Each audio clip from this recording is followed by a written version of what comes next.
Hello, my name is host Eric. I'm the host of Talking Famous People, and today we're talking about universal basic income.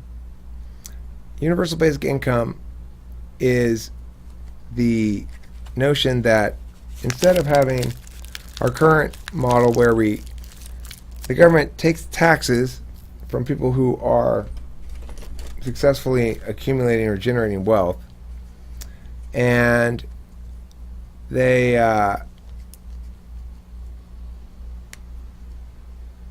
take that money now in the status quo, and they determine who needs it, where ought we direct these resources, which societal problems can we solve with these resources.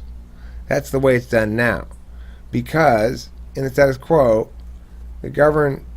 politicians, people who are elected officials, tend to view themselves as managers of society rather than as servants to it. So a suggestion that libertarians have made, and I think it's a good one, is at least an interesting one for discussion, is, well, what would happen if instead of paying for Medicare, instead of paying for Social Security, instead of paying for disability, instead of paying for all of the various helpful things supposedly the government does, we took all that money is currently being paid back to citizens in various ways through redistributionist policies, and we split it up, and we gave every human being between the ages of, let's say, 21 and 65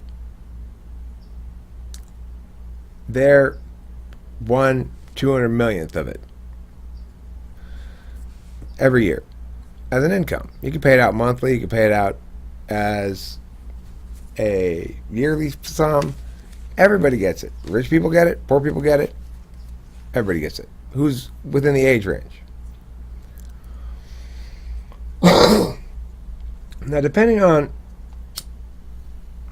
where you draw the age lines, there's good reason to believe that such a policy would produce a check in the range of $22,000 a year or so for every adult in the country.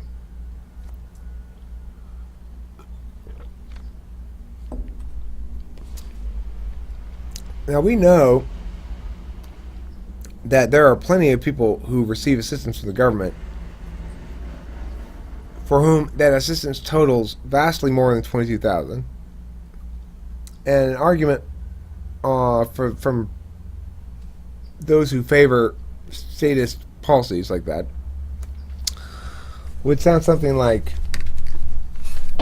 the reason we don't do that, Eric, is because this person who was born with a genetic disability and who's reliant upon the state because the individual's parents don't work, and while we don't give them welfare, the person who's got the disability, even though he's an adult now, gets supported regardless. So this person's got a legitimate disability. He's got large medical bills. The government spent $80,000 in medical bills on this guy last year. Okay, so what's he going to do? He's not going to have $80,000 worth of medical stuff anymore. How's he going to survive? How's he going to get by? I don't know. But everybody around him will have $20,000 more a year. So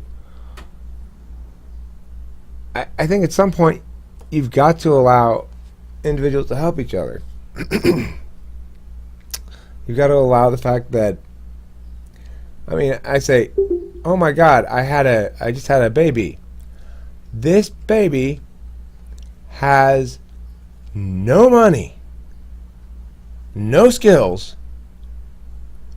and some serious bathroom issues. We need to support this baby. Let's put him right onto welfare.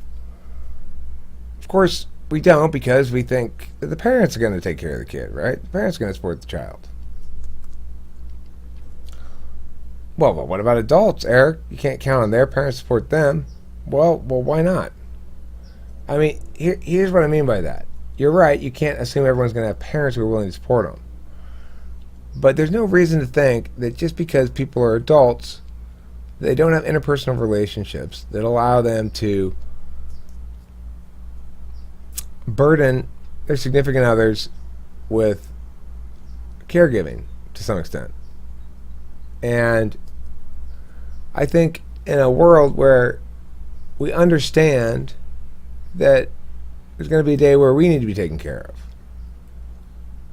and we don't have any expectation that the government's going to do it, it seems to me that would make anyone a nicer person. That there's a goodness to living without a net, especially when the net is made out of the flayed skin of victims, people who've had their resources stolen from them for the purpose of providing this. So anyway, I like the idea of doing that. The reason I like the idea of the basic income is it eliminates any need to address the progressive income tax. You don't have to change the tax code. It doesn't matter at that point anymore as much. The progressive aspect of it will still be attained in the taxation. The rich people will get back 20 grand in their basic income, but they're going to probably pay more than 20 grand. I would love to change that too, but then the math doesn't work out, you know? At least this way, it's fairer, more fair. And at least this way, no individuals get to determine what the best use of that money is for other individuals. This is the mistake, the internalized bad framework that produces outcomes of unavoidably negative impacts from government, is because it's asking some individuals to make decisions for or on behalf of other individuals.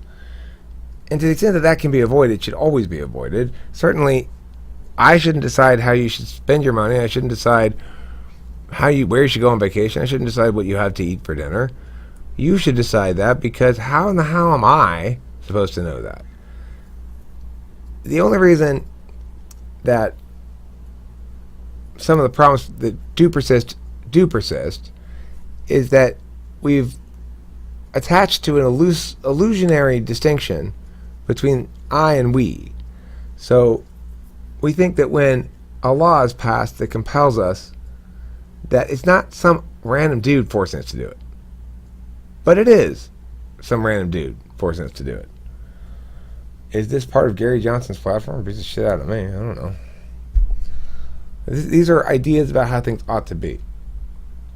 And they're determined by the most simple system of all, the simple zero-sum methodology of testing. The best ideas, they win, and the bad ideas, they lose. And so the ideas I present here are ideas that I've tested and lost with or won with or whatever, and I've had to adjust. As a debate coach, I get to advocate all sorts of different positions in cases. And generally the coaches are responsible for most of the case strategy, especially at the middle school level. But at high school too. I mean, good debaters don't strategize their own cases. That's what coaches are for. Eventually they can. Even then, though, they need to ask the questions of the coaches and be like, well, just good to have another set of eyes on it anyway. The point is, these ideas, I've tested them in endless scrimmages, endless debates, endless battles in class, not on YouTube, just hearing kids make arguments and going, what are you doing? and saying, okay, well, you want to make that argument, keep making it. Now, if you face this argument, other people, here's the thing you use to defeat it. And then after it gets slapped around a few times, nobody makes that weak argument anymore. In a debate class, in a debate team, it's not a class either. It's a team. If it were a class, it wouldn't be nearly as effective, because you don't see people join the basketball team at school and then fuck around in the back of class and not actually play any basketball. You see that happen all the time in classes, right? So, point is, when I say things like, this is how I think things ought to be, or this is what the policy position I'm advocating is, or the normative position I'm advocating, it's based on, I mean, I can't always fill in all of the surrounding scaffolding to make it clear why I think this position is definitively the strongest in that circumstance. There's always a good reason why I think a given thing is the strongest argument.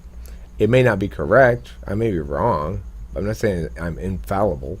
I'm saying that I do have reasons to think certain arguments are stronger than others. And I have good reason to believe amongst my strongest arguments is the notion that adversarial discourse improves thinking and helps raise the level of argumentation for everybody. So that was the topic of the basic income, the universal basic income, an innovative solution some libertarians came up with, I don't know who, as a way of cutting the legs out of the philosophical justifications for redistribution without actually attacking the mechanisms of it at all, which I do think is very smart. If you kill the philosophy, the residue becomes appalling. Without those philosophical behaviors, metaphysical behaviors of faith attachment that people engage in with specific, basic, value-driven, but not logically consistent ways of understanding policy. That's the thing that's got to change. People need to understand policy differently.